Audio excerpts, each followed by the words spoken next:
Assalomu alaykum qadrli do'stlar. Guliston metangazda navbatdagi avtomobil Tracker 2 avtomobili bo'ldi.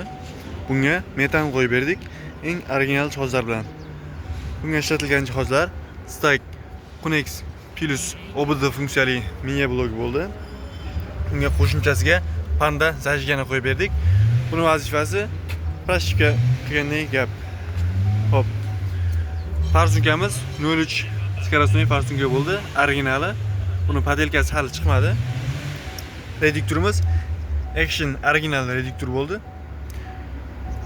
Ko'rishingiz mumkin. Montajlarni ham ideal qilib beramiz. Hozirda praktika jarayoni ketmoqda. Orqa qismini ham ko'rsatib o'taman. Orqasiga 90 talik shaffof gaz balon qo'yib berganmiz. Ko'rishingiz mumkin joy qolishini. Chanalari maxsus Tracker uchun yasaladi. Bunga 30 talik gaz balon qo'ysa ham bo'ladi. Mana shu xizmatimiz hammasi 6 million so'mga qo'yib berdik. Akamizga chiroyli qilib 30 talik qo'yadigan bo'lsa, xuddi shu zapchastlar bilan 8 million 500 ming so'mga bo'ladi. Pastdagi raqamlarga murojaat qilamiz, kimga kerak bo'ladigan bo'lsa.